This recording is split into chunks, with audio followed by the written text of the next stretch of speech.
Oh. Okay, I hope that didn't got it. So, all right, Rhonda, would you please tell us a little bit about what you do and all the wonderful things that Area Agency on Aging does with you and through you, and then let us hear about emergency preparedness for caregivers. Well, yeah, I'm Rhonda, and this is a dollhouse. I think some of y'all already heard the story behind me. My father-in-law built for my daughter. I get possession of it. Anyway, I'm a native Texan, but I've lived out of state. I had lived out of state for several years, and previous job I had before working for the Area Agency on Aging was a couple of jobs was working with emergency preparedness in a different state with a couple of nonprofits. And so got my feet wet, so to speak. We had a massive flood. And so got my feet wet with emergency preparedness and have been in love with it since then. Hope, especially the preparedness, not necessarily emergency. I was a caregiver, still am a little bit, for my daughter who has type 1 diabetes. She was diagnosed at age 9.5. So we had to learn a lot in a short amount of time. She's doing well. She's now 24. So she's survived with that. And again, we learned tremendous amounts of that information about that. I also kind of a little bit of a long distance caregiver for an aunt who lives in the Fort Worth area. In fact, we were just up there. My daughter and I were just up there this past weekend. And that was an interesting experience. But anyway, because she knows everything and doesn't want to be told, you know, I know nothing, she knows everything. Y'all probably have had that experience. She's 82. And she does have some serious health issues, but you know, she knows it all. So we just go, okay, do what you can. I work for the Area Agency on Aging.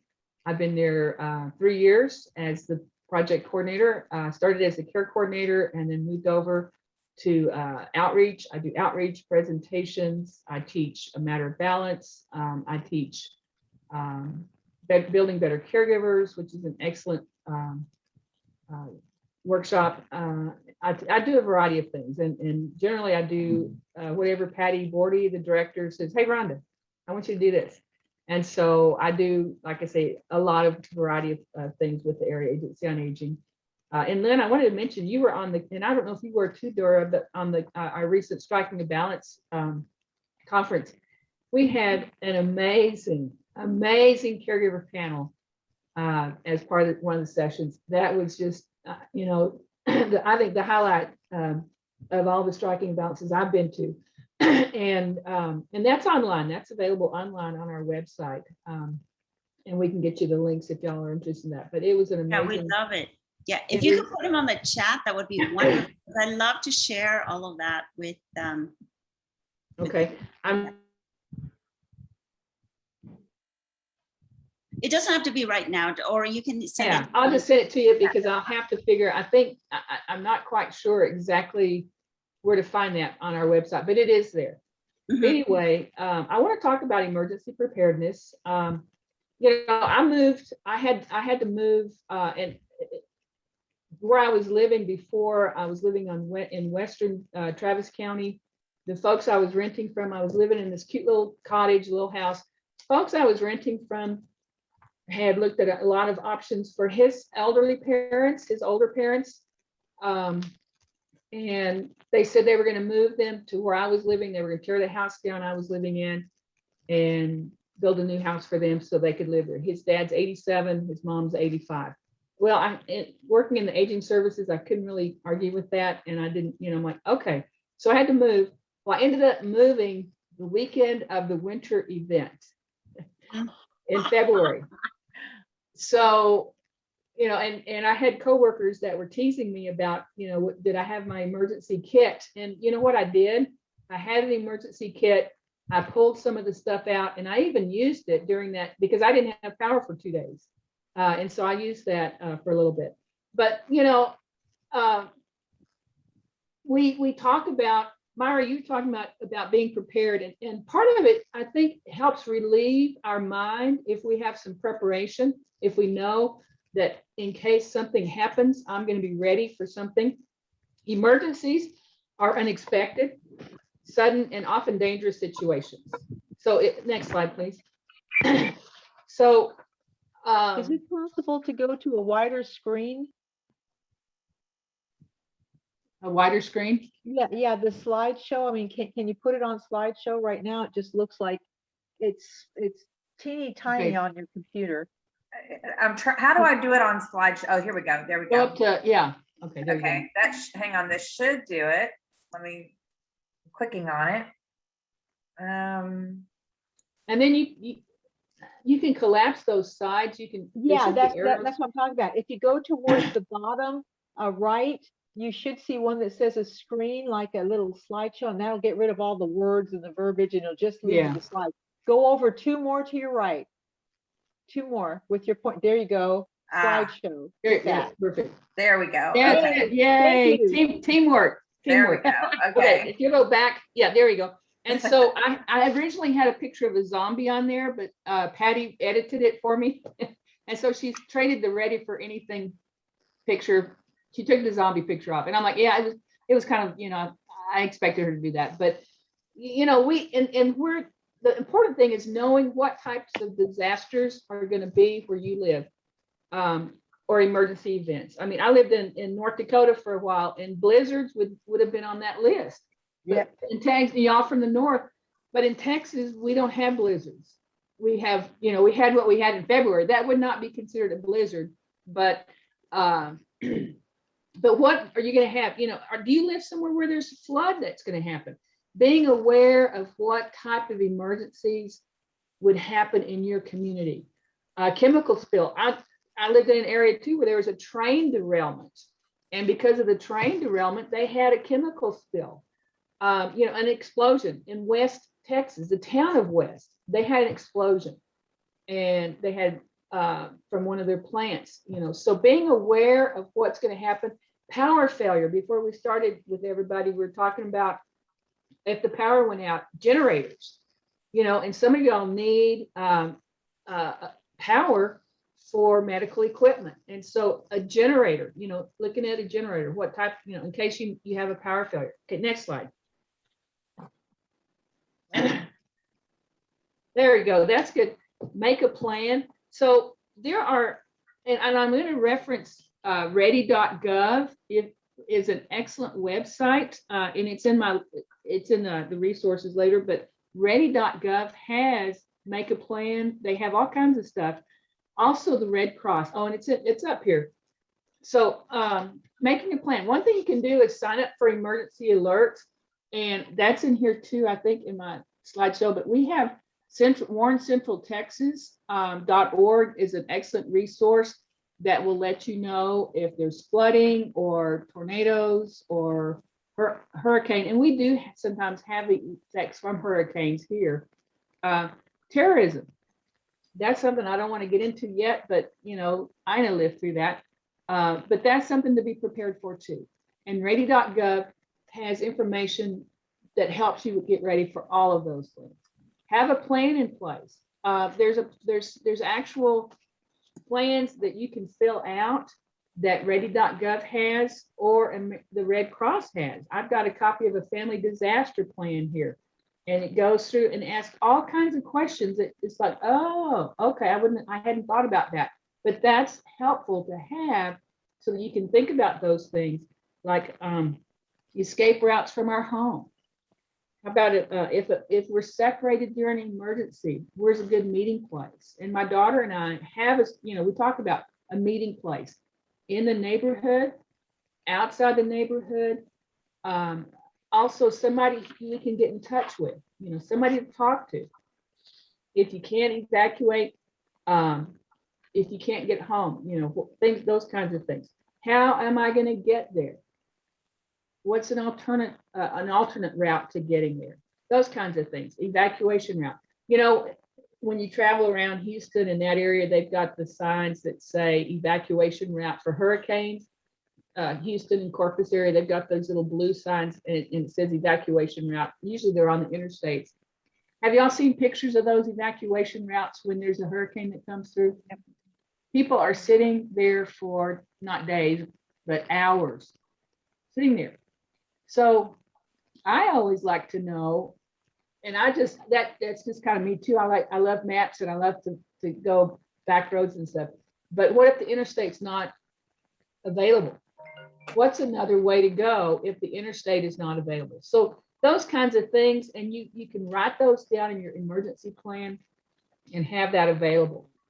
A family household communication plan for your mother, for your father, for your husband, for your kids. Those kinds of things are important, that they know what's going on. And then the last one is specific needs for your household. A couple of y'all were talking about oxygen, something machine, whatever. Or my daughter has insulin, uses insulin because she's a type 1 diabetic. Does she have her diabetic supplies ready? She does have a bag that she keeps most of her stuff in. And when we travel, the diabetic bag is also carried along. We never forget the diabetic bag. That's all she uses it for. But specific needs in your household, you may have different needs than somebody else does. And so you need to be aware and focus on those too. Next slide, please. So fill out an emergency plan. Emergency plan is what, who, and I may be ahead of myself, I'm not sure. Maybe so.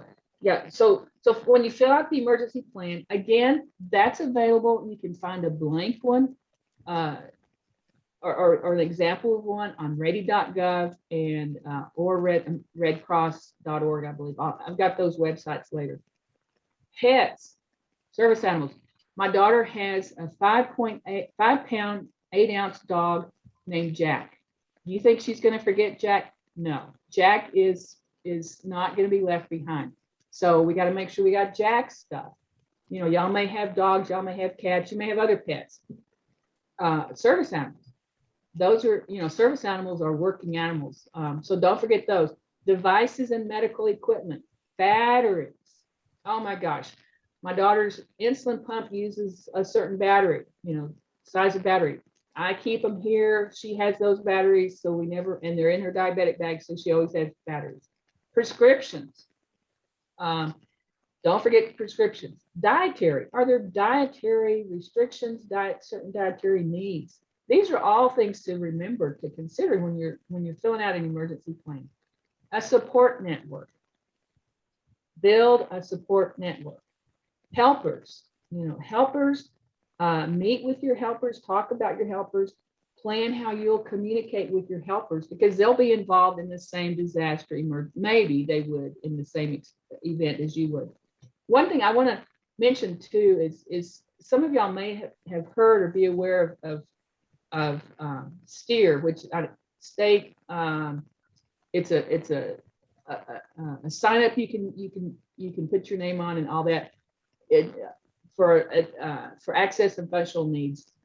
Sometimes states have those. Sometimes counties will have a list for those who have access and functional needs, extra needs, and that's good. But let me tell you, they don't look at that in the event of an emergency. They're too busy. The other thing that I want to dispel right now is that, and y'all may not even need this, and I know you may be aware of this too, but in the event of an emergency, you're not going to be the first person rescued. You may not be the second person rescued or the 50th person rescued. So that's why it's important to do this planning so that you're able to wait it out until things are coming back online. With the winter event we had with the storm, I know there are some people who are still making repairs to plumbing and such, but if the roads aren't passable, if lines are down, if other things are happening, you're not going to be rescued until they get to your area, until first responders are able to get to your area. There may be major problems getting to your area. So just remember that help is out there, but it's not going to be right away. And so you need to be prepared. And I don't want to scare everybody, but that's why I'm saying you need to be prepared for stuff that happens, like that list, and make a list. Think about what could happen in your area, because each person, where I live, we may have more flooding than where Lynn lives. I don't know. Or, you may have more power outages than where I live. So anyway, think about those things. Share your plan. It's kind of important to make a plan, but it's also really important to share it, because if you don't share it, other people won't know other people won't be available to say, hey, can I give you a hand? The generator, somebody said that they left the generator ready to go. Share your plan. An extra key to your home. Maybe you could leave it somewhere. Maybe somebody else needs an extra key. Your emergency plan, have a copy of that. Give that emergency plan to someone, maybe even somebody out of the area.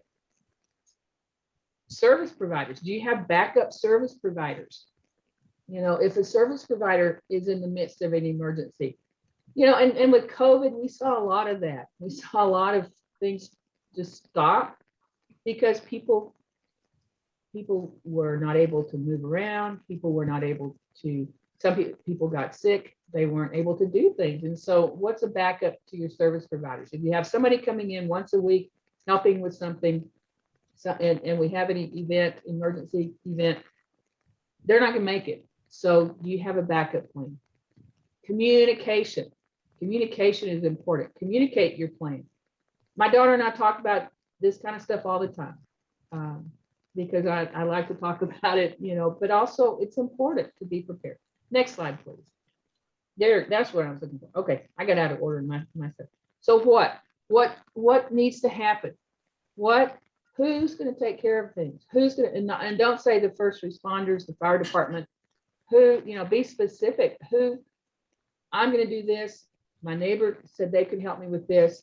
Who's going to do these things? And when are these things going to happen? Maybe you need to get set up before.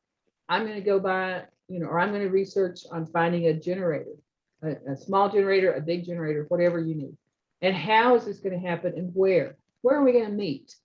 Where are some meeting places? If we need to evacuate, or if we need to, if we want to check in afterwards, but the phones are down, how are we going to do that? Is it safe to travel? Those kinds of things. Thinking of all those things. And again, there are disaster plans that you can fill out that answer all of these questions. They go through all of this stuff and more details. It's all in the details. But as much as possible. Next slide, please. Build a kit. And I don't know if y'all, that first picture, the shelter at home, the canned food, the canned water. I've got a tub. I didn't bring it down to show y'all, but I do have another bag that I'll try to show you. But have a plan. Have stuff at home. There's like freeze-dried foods you can get. There's all kinds of things you can get to have at home. Canned goods, beans and rice, water purification things. Build a kit to have at home, and have it there. And again, communicate where it is. And you need to make sure you have enough for every person in your home. And dog, if you have, or pet, if you have pets. Jack, our little guy, doesn't eat that much, but we need to make sure we have enough for him. There's different, 3 days, 72 hours to 30 days. It could be a month before I'm not saying you'll be isolated for a month, but we never know. You need to have enough in case. The other one is a go-to bag. And I thought it'd be easier to show you my go-to bag, but it's still in my car because we were out of town and I forgot to bring it in.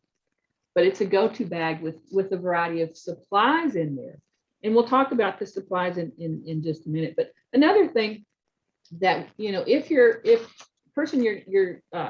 care receiver, your care partner, involve them as much as you can, as it's possible for them to help, because that gives them a sense of purpose as well. as they're able, as they're able. Next slide, please. So here's build a kit, shelter at home, essentials for home and long-term sustainability. This is just a beginning. The list, if you go to ready.gov/kit, it tells you, it gives you lists. And so you can print that off. You can take that with you to the store. You can take that wherever, but you need to have food and water basics, 3 sources of fire, not to start a fire, but to heat food, like matches, a lighter is another one. And then they've got these little, and I've got all 3. Another thing, it's I can't think what it's called, but you just make a spark in case you need to start a fire. But hopefully you won't start a fire in your home. I also have a sterno stove that I bought, or a camp stove. Again, you need to be careful. You don't want to have all that stuff in the house, maybe in the garage. It depends on your situation. But I have a little sterno stove that operates on little sterno heat, little containers in case. And so I had that available when we had back in February. Communication. Cell phones may or may not work, if you have walkie-talkies or something like that. Medications, make sure you have your medications. That's important. A first aid kit, personal hygiene, clean air items. Now, in the areas that I know that they had explosions and chemical spills, things like that, something gets in the air, duct tape and plastic sheeting you can put up over your wall, over your windows and your door to keep the air coming in. Those, and you can make this. I mean, this is something I've got just those plastic tubs with lids, and I throw stuff in there. Evacuate a grab and go kit, 72-hour supply of food, water, and necessities. Again, what I have may not necessarily, in addition to things, all the things I have, you may need different things. You may need more things. Another thing that's really a good idea is to have a document bag for your kit, a Ziploc bag or a waterproof bag that you can put Social Security cards, insurance, medical cards, bank account, phone numbers, IDs, things like that. And I'll talk about this later, but also, and Lynn, you may be aware of this and have these, the file. We have a yellow folder, and I can send these to Lynn. I can get these to Lynn. We have this yellow folder that I love to give out, and it has, you can list where your bank account is and your bank account numbers, who if you accountant, lawyer, if you have a stockbroker, financial doctor, just a whole bunch of information. You can put it all in this and have it. You can have one at home for in case in the event of something happening. But you can also have a second one to put in your bag, to put in your, you can have it filled out and just take it with you. And we can make sure that you get enough of those. But it's just good information. And I'm telling myself I need to do this because I haven't done this yet. Mm-hmm. So I'm not all there at that point either. Rhonda, is it possible, do you have the file online? Because I'm not seeing people in person. Since we're not meeting. We're not, but I'm glad you brought that up because I do have another slide that I want to mention, and it may be on that. So okay. let me address that in just a minute. Yeah, I'd be happy to distribute it. It's just that, like I said, and that's a good point. That's a good point. But I think that, yes, and I think I do mention that in another slide. Next slide, please. I can get some and distribute them, by the way, Rhonda. Okay, good. Shelter in place. So it's important to listen and watch for emergency alerts, the radio, the TV, and then on my phone, I have this Warren Central Texas, and that's available on, you can go online and sign up for that as well. But it'll tell you. Oh, and then another one I didn't put on here that somebody suggested too is ATX floods, Austin, Texas floods. It might be on this at the end of this, but anyway, being aware of what's going on, and then build a stay kit for each individual in the family. Now, you may not need all the same information if you have the yellow file, if you have your plan, but have one for everybody. Have enough food, have enough water. You know, maybe one person needs these medications, somebody else needs these medications, but each person needs their own information. The list, and I put the list on there, ready.gov /kit, redcross.org. I've got information from both of those. I like, and I wanted to show, so if you go to redcross.org, and I've got this one, they've got a Red Cross emergency contact card, and it's probably online. I picked this up at an event years ago and have used this. It just has your name, your phone, your address, people to call or text in emergency. Then you can list people, because sometimes we forget an out of area contact person, a meeting place outside of the neighborhood. And so it has that information. The other thing that is helpful to know is in the, and y'all may have used this, you may be aware of that, but in the event of an emergency or a situation, you can contact the Red Cross and let them know you're okay. And then your people in another area can contact the Red Cross and find out that you're okay. So there's kind of, there's a registry that with Red Cross that you can go to and say, hey, I'm okay. It might be online, it might be called, I'm not sure. I've never used it, but I know, well, actually, I've had some cousins or friends, somebody have used it, and I'm like, oh, okay, because it'll come up in different ways. Get to know your neighbors if you can, because you know, and it sounds like some of you have, because you may need each other. And so that's important. You know, you may be able to help each other. Somebody may have a generator, you may have a can opener, you know, or, and that's another thing is a can opener. I want to mention appliances. In the event of a power failure, appliances won't work. So if you can get the old-fashioned can opener stop, you know, type thing. Also a radio, a wind-up radio, a wind-up flashlight. And now with solar power, you can find, you know, if there's a sun, you know, you get it heated from the sun, but some of these wind up things or battery operated instead of applying, because we just think, oh, I'll just put something in the crock pot and cook it, it'll be fine. You may not be able to cook anything in the crock pot. So those are the kinds of things to think about. Next slide, please. Evacuate, in case you need to evacuate. Same thing. Listen and watch for emergency alerts.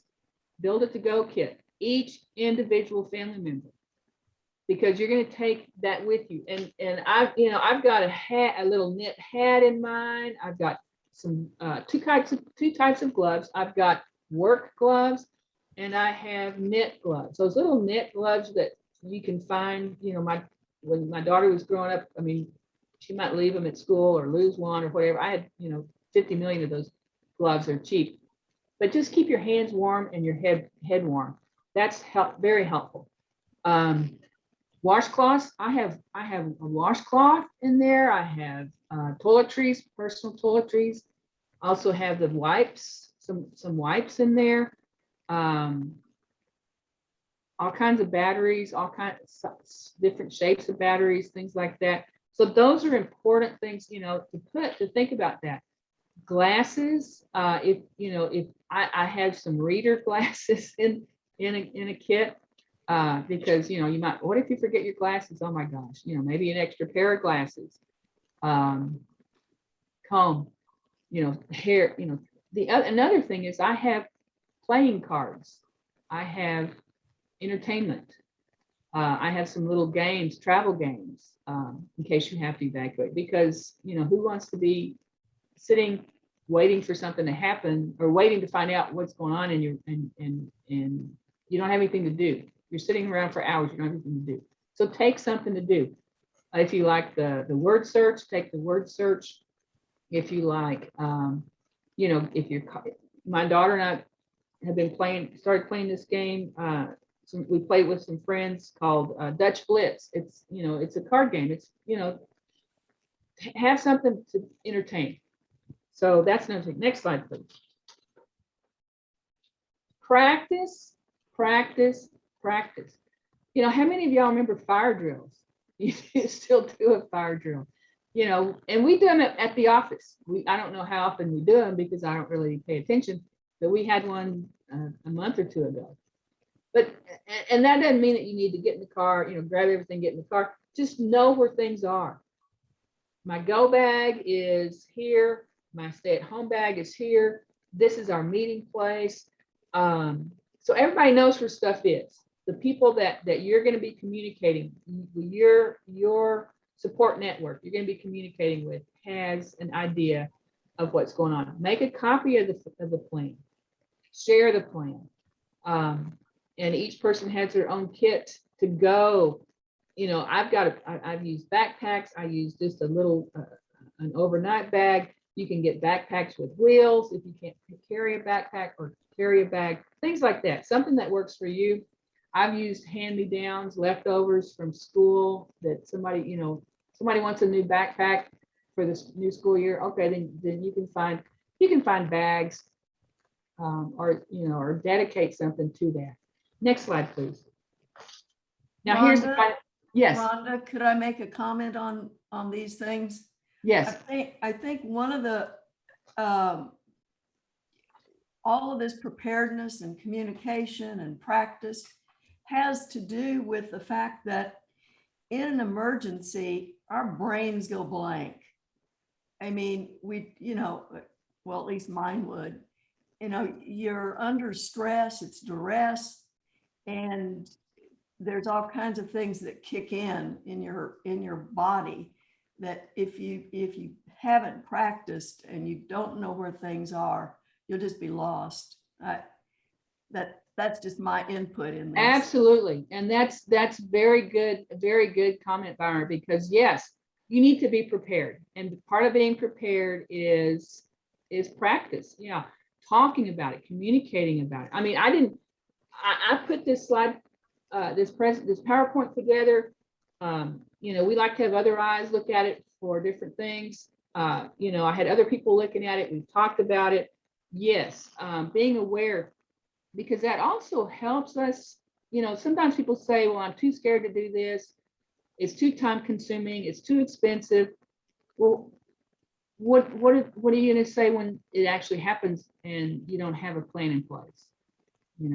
So yes, having a plan in place is very important.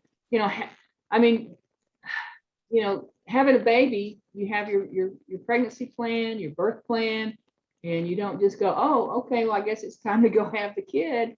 No, you're ready. You've been working at this. And so, not that this is a child, but we just need to be prepared. And I mean, my goodness, look at what we've been through in the last year and a half, and what is ahead of us. I mean, we're not done. I don't want to be a naysayer, but if we're ready, if we're prepared, we're that farther along, and I do keep stuff in my car as well.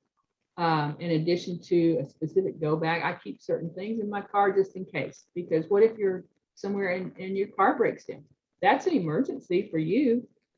So there's different things to think about. Yes, but having that in your mind, so you don't all of a sudden get there. And I think that's what we saw and we continue to see is people that aren't ready for things that go bad or that happen. And our society has progressed from being self-sustaining to depending on others, and we continue to do that. And so now we need to really go back to being self-sustaining in the event. So very good point. Thank you. Financial preparedness. Emergent FEMA, which is if you go to the ready.gov, FEMA, which is called up in the event of a disaster or an emergency. FEMA has all kinds of good information, but there you can see on the ready.gov that FEMA has an emergency financial first aid kit, and it's number 532. So you can go to either the FEMA website or the ready.gov, and in radio.gov and find that link. But it does, it goes through, and I've got a copy of it. I don't think I have it at home, but I've got it at the office. I have a copy of that, and it does go through, oh my gosh, so much stuff. It's like, no, it can, when you look at it, it can be overwhelming. And that's the other thing, you know, all this is overwhelming. I can't do this. Do a little bit at a time. Put together your to-go kit this week. You know, next week, do a stay-at-home kit. The phone, you know, just break it down, you know, so that you're not overwhelmed. But there is, so that probably would be the same thing. That would be the same thing as a yellow folder. And I know some people like to have things that they can hold. You know, you can leave it, you can put it, leave it on, you know, in the cloud, or you can put your you know, have stuff where you can access it from other places. That's the other thing is if there's no internet, then there might be a problem, you know. So it's good to have a hard copy of things. And I've seen, you know, have any benefits, or, you know, I mean, I'm sure my job, we do direct deposit, which you know, is great, because I've had jobs where you had to wait and get your check and all that stuff, you know, your paycheck, but we do direct deposit. You can have just about, you know, most things. Benefits can be electronic, but also stash some cash. You know, try to get some cash if you can and stash it, and then forget about it, instead of, oh, I need a little bit of cash today and pull it out of your emergency fund. But have a little bit of cash somewhere, because if things aren't working, you know, and how many of y'all gone in somewhere that, you know, their internet's down? You know, can you pay with cash? And then now we're saying that there's a coin shortage. Can we pay with, you know, so if we can do both, you know, but try to stash some cash as well. And then having, you know, pictures, having of your documents, having those documents somewhere. I've read having them in a safe deposit box someplace, you know, other than your home. I mean, there's all kinds of options. What works for you is the best thing. Next slide, please. Scam alert. How many of y'all have had a scam? How many of you have encountered some kind of scam through COVID, because of COVID? I've had, and not just, I mean, pre-COVID, I've had people call me and tell me that, oh, let's see, I've had people call and say, because I've done so well paying my IRS bill, that they want to give me a bonus. IRS wants to give me a bonus. Have y'all heard that one? That's a scam. That's a scam. IRS is never going to call you. I've had another one, scam, where somebody calls me and says, or, you know, they'll call me the message that there's a warrant out for my arrest. And I'm like, yeah, I don't think so. I also have had a utility company call me and tell me that I'm delinquent and that my utilities are going to be turned off if I don't pay. And the funny thing is, it was from a utility company. I don't live in that city. I live in a different city. And so, no, I'm not going to pay that city because I don't live there. So y'all know that. And then Medicaid, there's all kinds of Medicaid frauds out there. There's all kinds of Medicare frauds out there. There's all kinds of Social Security frauds out there. And so being aware of that, in a disaster or emergency event, you know, there's scams. A lot of times people will show up at your door and say, I can fix this for you. Give me this much cash up front. I'll get the materials, and then I'll come back and fix and do that. Do you see those people again? No, because they've scammed you. And so you know, FEMA wants to know that. And so there is a specific scam alert or fraud hotline for emergencies and disasters. So don't be caught that way. Next slide, please. I've thrown some, I did put the floods on there. Here are some resources. And this September is Emergency Preparedness Month. So what a great time to put together your emergency kit. Warren Central Texas, that's what I've been mentioning. That's the area agency on aging that I work for. The capital area has 10 counties, and warrencentraltexas.org covers those 10 counties. You can even probably go to the county you live in and sign up for that. They will send you a text alert. They'll send you an email alert, all kinds of fun stuff like that. Ready.gov, I've mentioned that. I love that site because it has so much valuable information, and you can print stuff from there. If you wanted to, you could even ask them to send you some publications. They've got a little list that they have that, and I don't know where I got this list, but it's a supply list, and it has recommended items. So it just gives you a little bit of list, and then additional items to add. So that is a fabulous resource. American Red Cross, redcross.org also has amazing resources. They have kits. You can go online you can go to redcross.org, and they will actually, the pictures of the kit that I have, you can go through and look at those, and you can order one of those. They do backpacks, they do all kinds of stuff filled with goodies. I don't know right off the top of my head what the prices are, but you can go and buy one of those if you want to. What I do is, and I don't know if I guess it's okay to say this, Walmart has an absolutely amazing camping section. And I go to the camping section at Walmart, and I will buy things from there.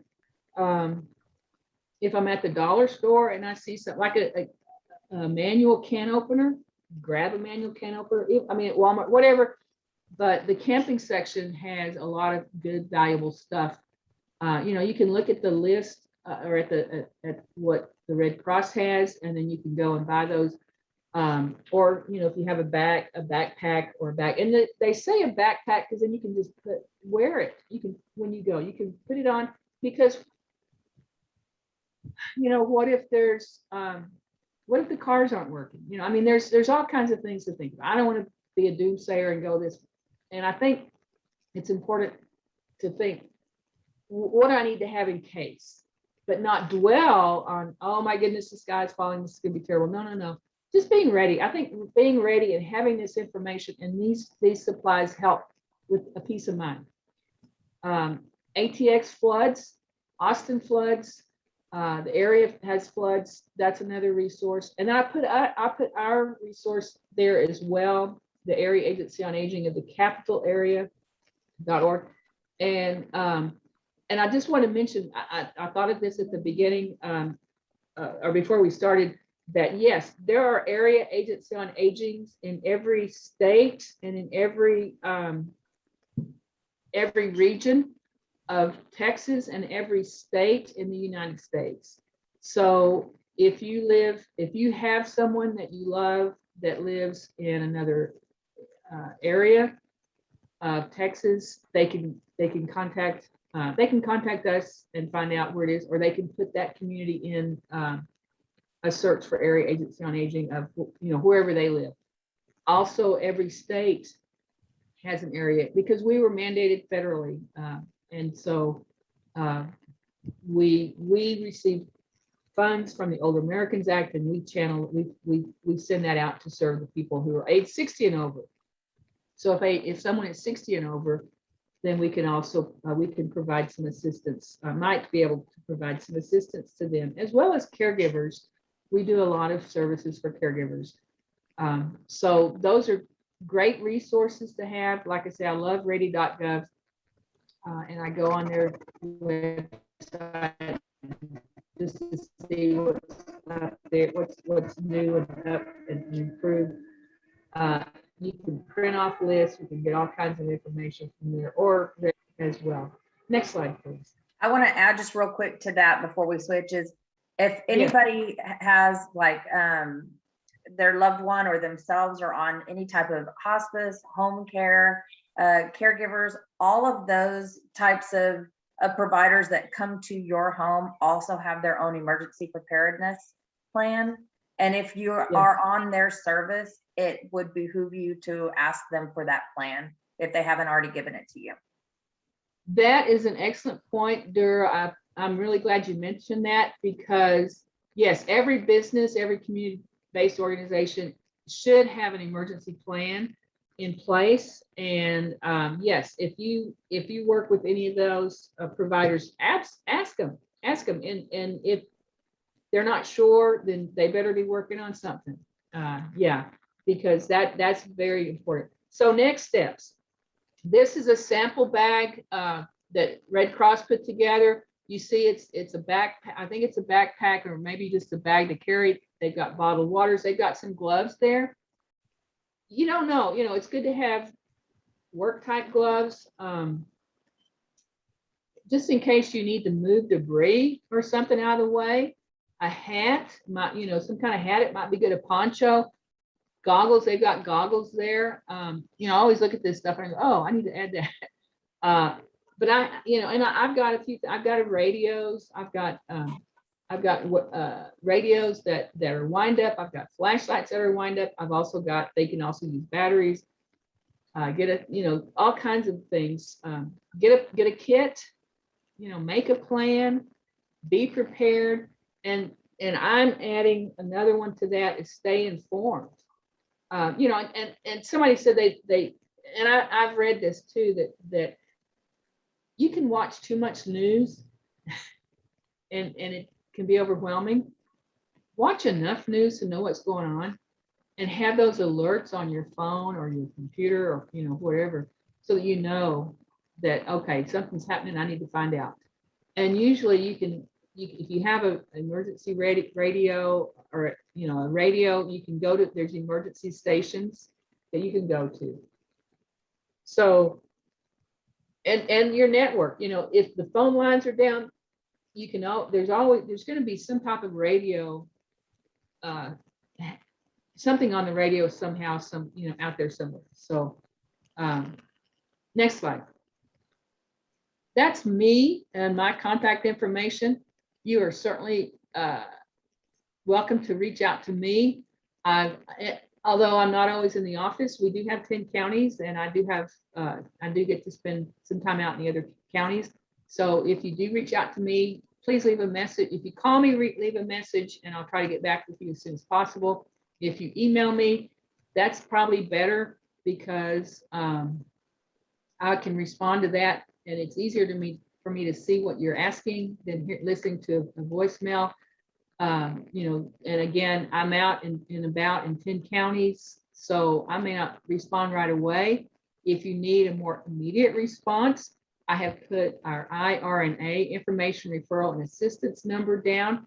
Susie is delightful. You could give her a call if you have, if you need something more immediate, or the 888 number will also go to her. And because like I say, I cover 10 counties, so I'm not always immediately available, as Lynn could tell you that, because I may be out in Fayette County tomorrow. Well, not tomorrow. Next week I'll be out in Fayette County, and I'm going, so and we go to Blanco and Burnett counties and Llano County, and so I'd cover a lot of area. But if you have any questions, absolutely reach out to me. There's a lot of services that we offer. The Area Agency on Aging offers. We have caregiver respite that we can provide. What we do with the funds that come in is we provide services to people at no cost.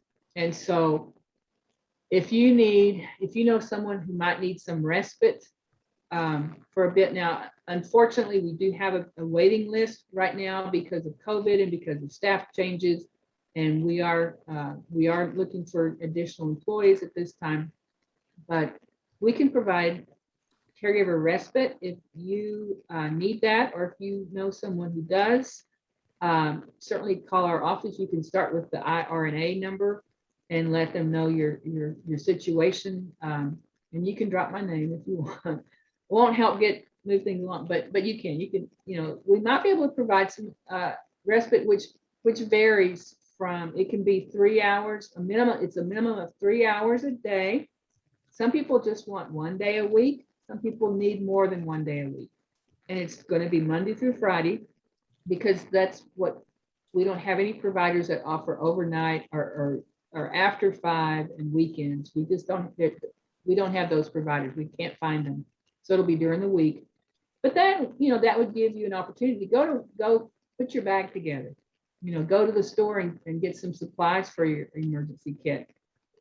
So we contract with home health agencies, and they send someone into the home, and we pay for that service.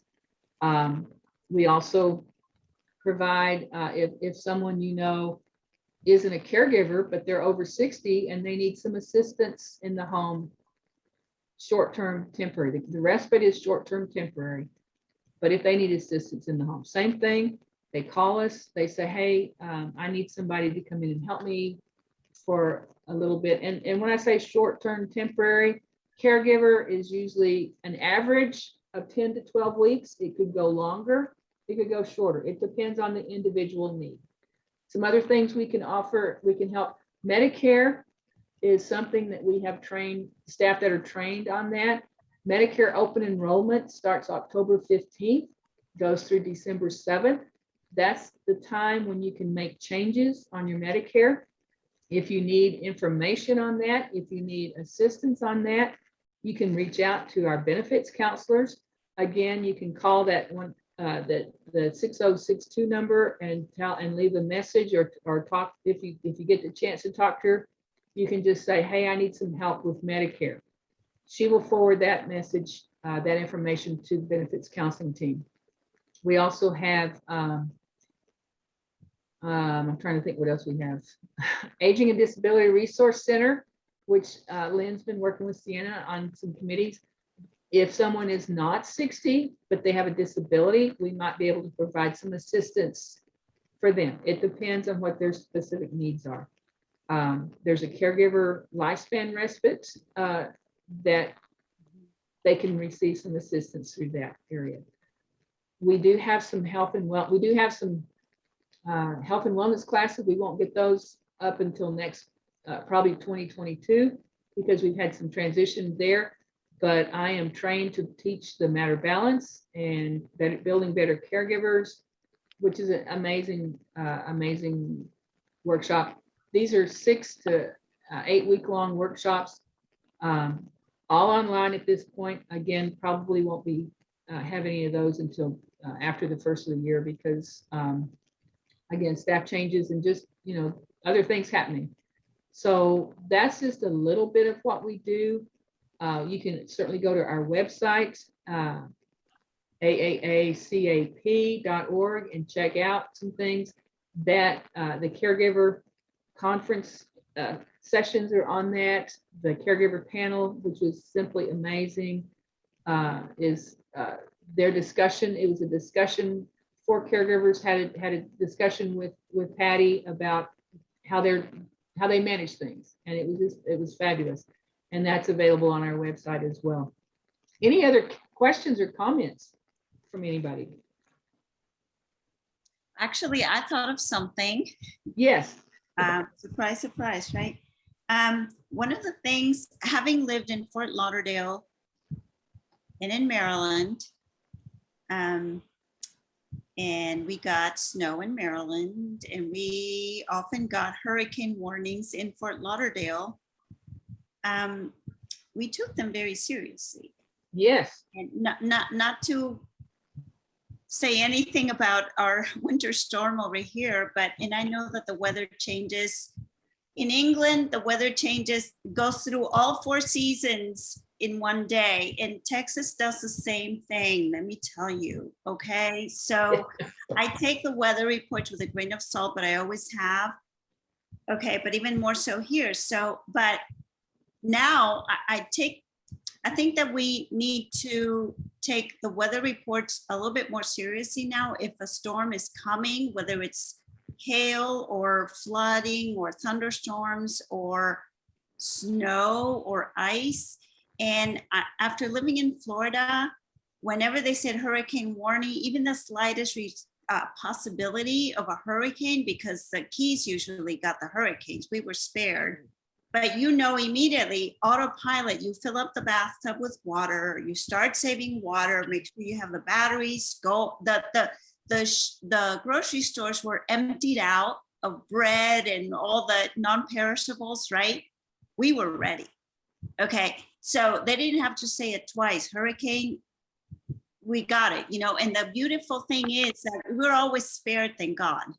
Okay, and you know what? I was so happy that I went out and got all those canned goods and things once, and maybe once a year I would replenish them. Oh, I better use this or donate or whatever. They were still good, but they were,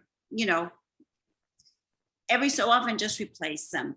That way you don't have to be doing this all the time, and then like in Maryland, have salt. That is something that we're not used to, because how often do we get ice, right? And Nina knows, you have to have salt and sand at home in your garage so you can go do your driveway. I couldn't get out of my driveway.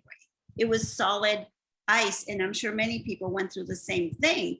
So even if I wanted to go somewhere, I couldn't. If I walked, I probably would have fallen, so, and certainly, so anyway, so all those little things, bottom line is, when they have a warning, at least for me anyway, let's take it more seriously, because I don't know, I think that was part of maybe their lack of preparation. I know like snow in Austin, really, so it's kind of hard to believe. Yeah, I mean, I'm glad you mentioned that, because I think I said in my mind, but I didn't say it out, that, rotate. It's good to have food, but rotate it through, keep an eye, look at, okay, what's the expiration on this? Mm-hmm. And rotate it through a year, 6 months. Some things do last more than a year, but always be aware of the expiration dates. Mm-hmm. And ice. I mean, I grew up in Texas. I grew up in Fort Worth area. We had snow one time. My school year, when I was in public school, we had one snow day in all my school whole year, all those years, 12 years. We had one snow day, and it was slush by noon, but that was one time. But ice storms are ugly. And I'm glad you mentioned that. Salt, sand, you can get those the bags of play sand. And I had, when I lived up north, I kept those in my car too, just in case. And then kitty litter, and it depends. I mean, when I lived in North Dakota, I had a winter kit, and I had a snow shovel in my car. Mm-hmm. I had probably some sand, probably sand that, water, kitty litter, different things in your car, because you never know. But being aware of what is specific to your region, and then if you're prepared, you're prepared. Mm-hmm. Peace of mind. Mm-hmm. Mm-hmm. If you're prepared, okay, we have this situation coming, we'll deal with it when it happens. I mean, caregivers are used to dealing with whatever happens. And so if you have the tools on hand before something happens, and then you're ready, you're not going to be as stressed out. I mean, it is still stressful, but you're not going to be as stressed out as you could be. Yes. And the other thing is redcross.org, I think it is. Uh-huh. This was years ago when I was building my website, which is now defunct. They have specific emergency prep for family caregivers, for people with different impairments. And because it's not the same when you have a healthy person and somebody who needs a caregiver, And ready.gov has that too. Additionally, I'm sorry? I was just gonna say ready.gov has that too. They have, okay. If you go on their website, and you can see specific, I mean, they don't have specific conditions, but they have kind of generic for specifics. Does that make sense? Yeah, well, I'll check it out, and that, I'm glad you told me because I didn't know that, but I just know Yeah. that at Red Cross, like if they're visually impaired, Yes, if yes, a person cannot walk, or if the Yeah. person is deaf, I mean, yes. those Yeah, are, some- that's our world, And- right? And sometimes your local fire department will have placards that you could put on certain windows of your house that Yeah. lets the firemen know this room has an invalid or a Yes. blind person or whatever. Get those things and put them in your windows. So if you Yeah. ever need to have the fire department or EMS come out, those placards are on the windows of the rooms that the individuals are in. That's what we used to do up in Virginia. I'm sure everybody's got those, but it's very helpful. Well, thank Yeah. you. Yeah, I did not know that. Thank you. Yeah, and that, I'm glad you mentioned that too, Anna. You know, the fire department may not be able to get to you in the event of an emergency, but if you go before, again, planning, if you go before and talk to them, they may have some information that they could share with you that you could use, you know, in case Makes their of something. job easier. Makes their, and the other thing I meant to say is, if you have an upstairs, have have a ladder, and you can go, you know, if you have an upstairs, there are emergency ladders that you can get for, it's like a It's like a ladder rope, and you should buy that window so that you can use it right away. Yeah, yeah, and so you can go, they're not that expensive. I got one because where I live now, I have my bedrooms upstairs. And so I either got it at Lowe's or Walmart. I can't remember. It's First Alert. It comes in a box. So you can keep it in that box next to the window that you're going to get out of, and put that as part of your plan. You know, think about, that's the other thing is egress. Where, you know, how will you be able to get out? You really should have two forms of egress, two ways to get out. You know, what if the front door is blocked by ice? You can't open the front door because it's iced in, or something else is going on. Okay, so do you have a back door? Do you have a window that you can get out of? And if it's first floor window, how far is the drop off from the window to the floor? Maybe you need a ladder for, you know, and the ladder I have is metal. The steps are metal, but it has like probably plastic, or it might even be metal, like a swing set type thing that is flexible. You put it out, you put it on the window frame and put it down, and then you go down the window. So, but that's something else to think about is how am I going to get out if I need to get out of here? So this is good. This is good. Think, you know, communication too. It's like, oh yeah, what about this? And what about that? So that's really helpful. Mm-hmm. Yeah, with our little subcommittee on emergency prep, we're also, well, actually a different group is going to be working on how do we get the word out, but I think we're all kind of discussed that. And I guess the alerts are a great thing to have for sure. I would always recommend, I'm charging my phone more often now, and just to make sure that it's like usually charged, especially overnight. I usually charge it overnight, but what if we get a power outage overnight? You know, so I like to make sure that it is fully charged. I think they have some other, what is it, the solar? Yeah, I was gonna say, yeah, you can get a solar lamp that also Luminade has has them online. Who does? Luminade? Luminade. Okay. It's spelled LUMMIN and then AID. And you just sit these things out in the sun. It's a pop-up lantern. And it's great for any kind of disaster, but it gives you light. Excellent. Thank you. Yeah, these kinds of things. I mean, you can find stuff online. REI recreational equipment, something has all kinds of stuff. Walmart has solar things. But having, you know, thinking about what if there's no power? Right. I've got to be thinking about that. If there's no power, if there's no electricity, you can get a phone bank for your phone. You can charge it. You can get a solar light. Just make sure the solar light's charged. Yeah. And then charge your phone that way. There's all kinds of things.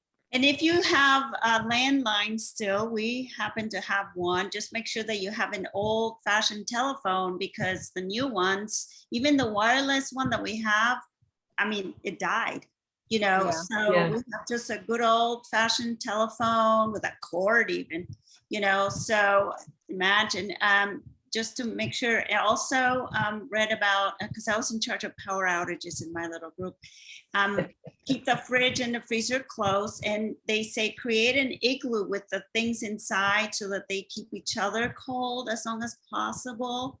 Yeah, and I've actually, my husband uses distilled water for his CPAP, so I buy the whatever big bottles.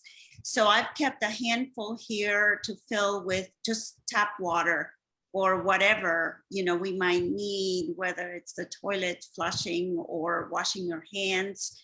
I mean, and they're perfectly clean, so I can store water in them as well. So Also, water filters. You can get water filters. Live straw is a type of water filter. You can also get some little bottles of pure water purifiers that you can put into a water bottle. You can also use put some bleach. Don't drink the bleach, but you can put some bleach, a little bit of bleach in some water. I hesitate to say that, but there is a way to do that. But a water purifier, and again, I've picked some up at Walmart, and they're in our go bags. The little bottles of water purifiers. Walmart, the camping section may have that too. I love, I don't know if I should keep saying endorsing one place, but I've been impressed with. So if you can tell us where to find things, that saves us time. So, And I love camping, and so I get stuff for camping, but I also have, I'm like, oh yeah, that should go in my bag. But water purification tablets and water filters, because you just don't know, if the water system is damaged, you have something for that as well. So there's all kinds of things to think about that way. Okay, Rhonda, I have to ask you a personal question. How big is your kit? It sounds like it. Well, this is kind of in between. I mean, this is what I've got, but I need to get more stuff. I need to add more food. This, and I know I was like, this is kind of honestly, I need to work on my stuff, and I will do that now that I feel guilty. But okay, no, I'm going to show you a few things. What's that? Okay. And another very important question is, what do you wear to an emergency? What kind of emergency is it? Wear your hat. I work retail, so in the dress department. I'm glad you brought that up, because you need some actually comfortable clothes. You need sturdy shoes. You need something. What if the temperature, like in the winter? And having lived in North Dakota, I had, and I still have. Let me just say this. I mean, I grew up in Texas. My family's like 8th generation Texan, so I know, we didn't have a lot of stuff happening. So when you go and you buy winter clothes here in Texas, they're not as warm as winter clothes. Correct. And y'all know that in the north. So I have winter stuff from the north. Layers. Having layers is huge. And having lived in outside Texas, having layers is huge. Texans, unless you live someplace else and experience some of this cold stuff, you don't understand that. We had a little glimpse back in February, but having those things, those kinds of things. But you can get these tubs, again, Walmart sells tubs, and put stuff in there. You can get and have those available. This is a little bag. My daughter used to go to diabetic camp, and so she went three separate times, and so these are not huge backpacks. LL Bean donated backpacks to the diabetic camps, and so I've got some stuff in this that and I've got another little bag with goodies in there, but I've got well, here's a radio. I've got a radio. Oh, I'm missing a battery, but it's battery operated. I can plug it in. It's just a regular, it's a public alert, NOAA weather radio. I've got to have one of those. I've got a bunch of batteries. Let's see, I've got, what have I got in here?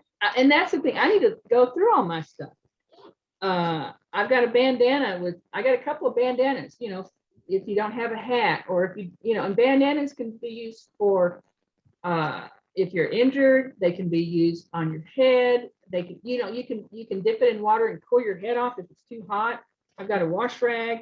I've got waterproof matches. I've got a lighter. I also have, I think this is another fire. Oh, here we go. I've got one of these. I haven't even taken this out of the container yet. This is a fire starter. It's upside down. Sorry. It's a fire starter. And so you strike, says one-handed thing, but you strike it against something and it'll start a fire in case you need that. Not in your home. Probably Walmart. I probably got all this stuff from Walmart. You know, I even have some cord in case I need to hang clothes up, in case I need to hang a shelter up. I can separate this cord and put a tarp across if I need shelter. I've got the emergency blanket that you can cover up that'll keep you warm. I have those.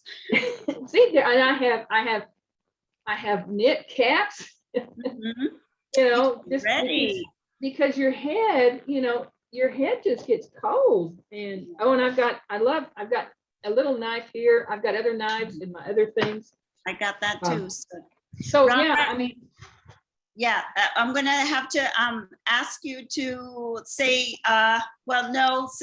show us the other contents another time. So yes, you yes. are ready. You are ready. Well, So- not. I mean, I still need to do some things. For ready.gov.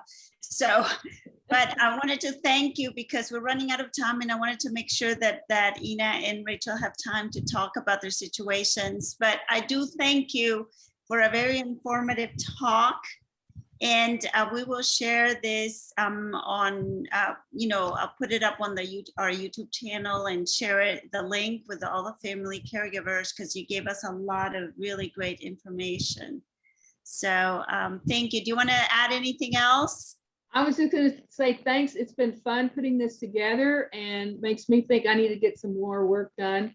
But yeah, I appreciate the opportunity. I mean, this is a love of mine, just to help people be prepared, because I've seen things happen, and I just want, people to be as prepared as they can. And thank you so much. This is good. I've got to jump off to another. I'm doing a healthy aging symposium that starts at noon, so this is perfect for me.